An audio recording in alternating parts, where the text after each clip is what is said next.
teka lagu best. Demam teka lagu best? Bermula 24 Mac hingga 1 Mei ini, anda berpeluang memenangi sebahagian dari RM18,000 dalam teka lagu best. Jadilah pengirim SMS ke-7 selepas isyarat teka lagu best dikeudarakan ketika lagu sedang ke udara. Type best, jarak, TLB dan hantar ke 39111. Berikan judul lagu dan nama penyanyi dengan betul ketika penyampai menghubungi anda. Teka lagu best menangi sebahagian dari RM18,000 hanya di Best FM, terbaik untuk harimu.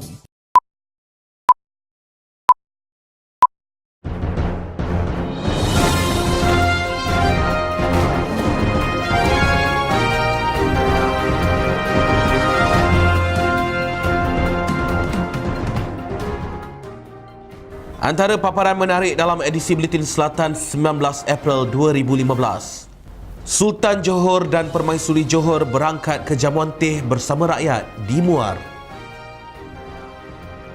Kejayaan Jacob perlu dikongsi bersama rakyat.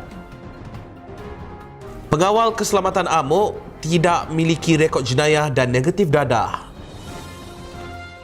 Pengawal keselamatan perlu jalani pemeriksaan mental. Dan akhir sekali, Jawatan Kuasa Khas Caj Perkhidmatan akan bermesyuarat Isnin ini. Assalamualaikum dan salam satu Malaysia. Sultan Johor Sultan Ibrahim almarhum Sultan Iskandar berkenan berangkat menghadiri jamuan teh bersama rakyat di dataran Tanjung Emas Muar semalam. Majlis yang bermula pada 3 petang itu diadakan bersempena istiadat kemahkotaan Sultan Johor pada 23 Mac lalu. Kira-kira 10,000 rakyat pelbagai kaum hadir ke majlis berkenaan yang turut mengambil peluang bersalaman dan beramah mesra dengan Sultan Johor. Berangkat sama Permaisuri Johor Raja Zahid Sofiah almarhum Sultan Idris Shah, anak dia baginda Tunku Tun Aminah, Tunku Temenggung Tunku Idris dan Tunku Putra Tunku Abu Bakar. Turut hadir Menteri Besar Johor Datuk Muhammad Khalid Nordin, Barisan Exco Kerajaan Negeri, Setiausaha Kerajaan Johor Datuk Ismail Karim, Presiden dan Ketua Eksekutif Jacob Datuk Kamruzaman Abu Kasim dan Anggota Parlimen Muar Datuk Razali Ibrahim. Raja Zahid Sofiah berkenan menyampaikan sumbangan kepada lebih 150 penerima yang kurang berkemampuan. Majlis itu juga turut diserikan dengan pelbagai persembahan tarian kebudayaan kaum dan nyanyian termasuk penyanyi Nash dan Khalif Vasquez. Sebelum majlis itu, baginda berkenan merasmikan Karnival Johor Corporation Jacob yang diadakan sempena istiadat itu di dataran berkenaan. Kejayaan Johor Corporation Jacob dalam memacu pembangunan di negeri ini sejak penubuhannya 45 tahun lalu perlu dikongsi bersama dengan seluruh rakyat. Menteri Besar Johor Datuk Muhammad Khalid Nordin berkata, rakyat perlu mengetahui peranan konglomerat itu sebagai satu instrumen ekonomi yang telah memberi sumbangan besar kepada pembangunan dan kemajuan Johor. Katanya, segala usaha yang telah dilakukan oleh Jacob yang merupakan entiti paling besar dimiliki kerajaan negeri perlu untuk rakyat memahami apa yang dilakukan Jacob. Datuk Muhammad Khalid hadir pada majlis pelancaran Karnival Jacob 2015 yang disempurnakan Sultan Johor Sultan Ibrahim almarhum Sultan Iskandar di dataran Tanjung Emas semalam. Jelasnya, Jacob merupakan kebanggaan rakyat Johor dan diharap akan terus memberikan sumbangan serta dikenali bukan sahaja dalam negeri atau negara ini tetapi juga di rantau ini. Sementara itu, Presiden dan Ketua Eksekutif Jacob, Datuk Kamruzaman Abu Kasim berkata, karnival tersebut merupakan satu cara Jacob dan syarikat dalam kumpulannya menyampaikan pelbagai maklumat kepada rakyat mengenai aktiviti perniagaan dan penyertaan dalam pembangunan negeri. Siri pertama karnival itu yang bermula di Muar akan disusuli di dataran Segamat pada 22 hingga 24 Mei, diikuti dataran Kluang pada 5 hingga 7 Jun. Seterusnya dataran Kota Tinggi pada 7 hingga 9 Ogos dan kemuncaknya di Pusat Konvensyen Antarabangsa Persada Johor pada 6 hingga 8 November. Pengawal keselamatan yang mengamuk sehingga membunuh seorang pegawai bank di Taman Molek pada Jumaat lalu didapati tidak memiliki rekod jenayah dan negatif pada saringan dadah. Ketua Polis Johor Datuk Seri Muhammad Mokhtar Muhammad Sharif berkata, lelaki berumur 44 tahun itu kini direman selama seminggu. Didapati mula bekerja di bank berkenaan pada tahun lalu. Katanya, siasatan awal mendapati suspek mula bekerja di bank tersebut pada 24 Januari tahun lalu, tidak mempunyai lesen senjata api dan hanya bertugas sebagai pengawal statik bangunan serta kawasan parkir kenderaan. Jelasnya, pihak polis sudah menubuhkan pasukan khas bagi melakukan siasatan yang diketuai Ketua Jabatan Siasatan Jenayah Johor, Datuk Hasnan Hassan. Beliau berkata, siasatan meliputi rakaman kamera litar tertutup CCTV bank dan rumah suspek selain daripada merekod keterangan syarikat kawalan keselamatan yang menggaji suspek, pengurus serta pekerja bank berkenaan. Datuk Seri Muhammad Mokhtar melawat isteri dan keluarga pegawai bank berkenaan di Tampoi semalam. Dalam kejadian 3.30 petang Jumaat lalu, Ho Chin Tau, 33 tahun, maut selepas ditikam menggunakan pisau, manakala rakan sekerja wanitanya yang berumur 54 tahun cedera dilibas oleh pengawal keselamatan yang mengamuk secara tiba-tiba. Katanya, polis memberi jaminan kepada keluarga mangsa untuk mempercepatkan siasatan supaya suspek diadili segera dan akan meminta bantuan polis Bukit Aman dalam melakukan siasatan. Pihak polis meminta semua pihak supaya tidak membuat sebarang spekulasi berhubung kejadian berkenaan dan menyerahkan kepada polis untuk menjalankan siasatan sepenuhnya. Tambah beliau, pihaknya akan mengadakan perjumpaan bersama 14 syarikat kawalan keselamatan di negeri ini esok yang akan dipengerusikan Timbalan Ketua Polis Johor, Datuk Ismail Yatim. Sementara itu, bapa mangsa Ho Guan Bi, 62, enggan mengulas lanjut kepada pemberita mengenai kematian anaknya dan hanya memaklumkan beliau tiba dari Tawau Sabah semalam selepas menerima berita kejadian terbabit. Isteri mangsa yang difahamkan berumur 34 tahun dan sedang mengandung 5 bulan anak sulung hasil perkahwinan 5 tahun pasangan itu juga enggan ditemui pemberita kerana masih bersedih dengan kejadian itu.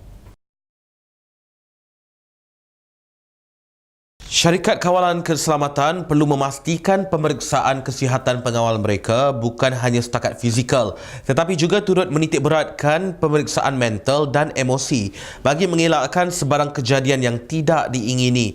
Timbalan Ketua Polis Negara, Datuk Seri Nur Rashid Ibrahim berkata, pemeriksaan mental dan emosi amat penting bagi menentukan kemampuan seseorang pengawal keselamatan menjalankan tugas mereka terutama dalam industri perbankan. Katanya, Polis Diraja Malaysia PDRM bersama Kementerian Dalam Negeri KDN akan meneliti semula pengambilan pengawal keselamatan bank selain bekerjasama dengan KDN untuk memastikan pengawal-pengawal keselamatan yang berkhidmat di bank sentiasa berada dalam keadaan mental yang baik dan tidak bertindak di luar jangkaan. Beliau diminta mengulas mengenai tindakan seorang pengawal keselamatan menikam seorang pegawai bank hingga maut dan mencederakan rakan sekerjanya apabila lelaki itu secara tiba-tiba mengamuk di sebuah bank di Taman Molek, Johor Bahru.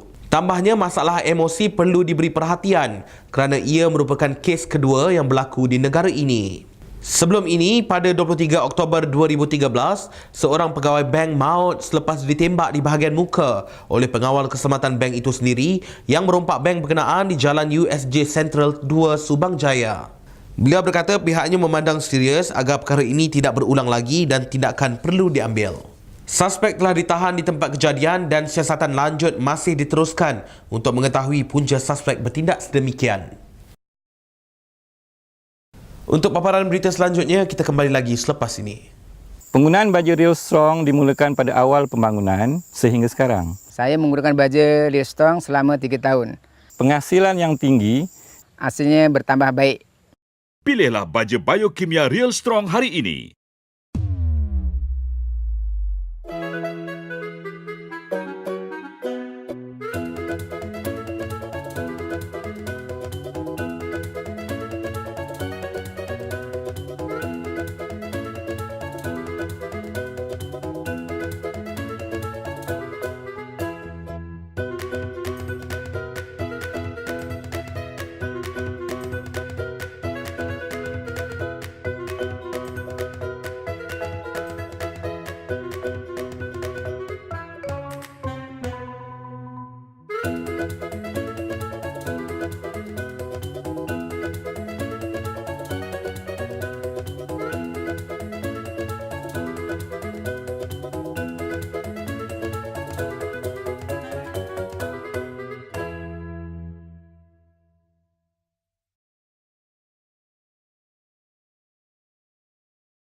Kembali semula.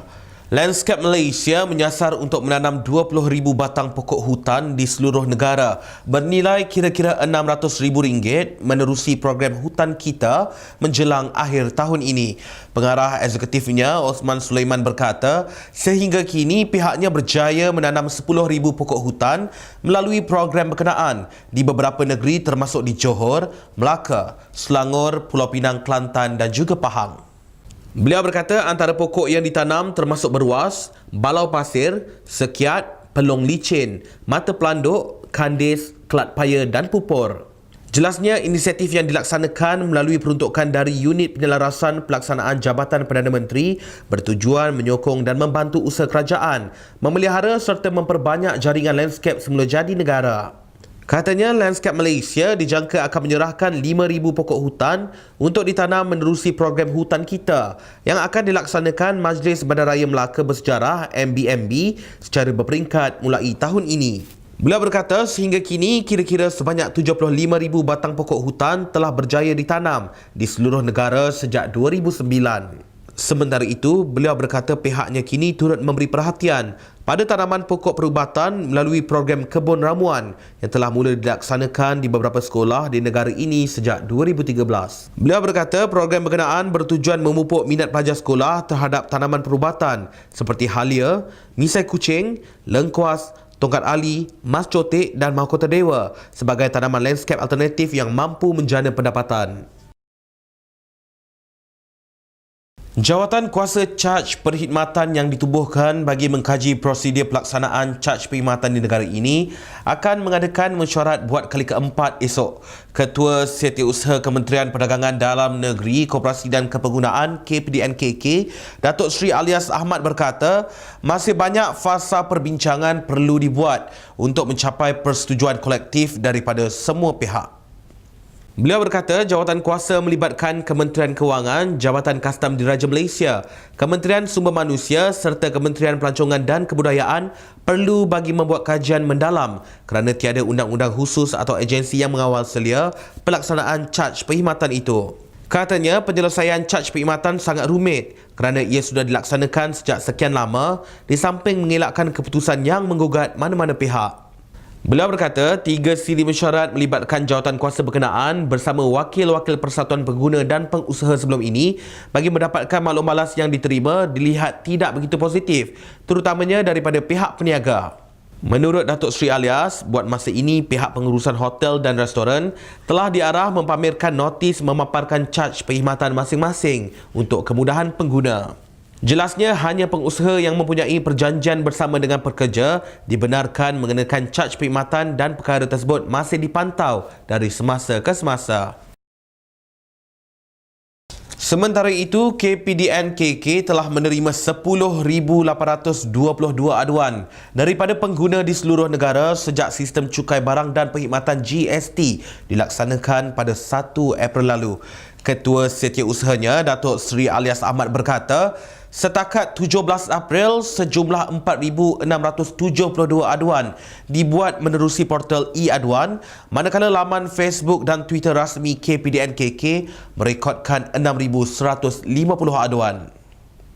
Beliau berkata kesedaran orang ramai dilihat semakin meningkat dengan 81,257 pengguna didapati memanfaatkan aplikasi MyKira GST untuk menyemak perbandingan harga sebelum dan selepas GST. Jelas beliau, sebanyak 47% aduan adalah mengenai kenaikan harga barang, 28% melibatkan pelaksanaan GST terhadap kad prabayar, 12% membabitkan pengusaha tidak mempamerkan nombor pendaftaran GST, 8% mengenai caj perkhidmatan dan lain-lain kes adalah 5%. Susulan itu, pihaknya telah menjalankan 114,467 ops catut di seluruh negara dengan purata 6,500 hingga 7,000 premis diperiksa setiap hari.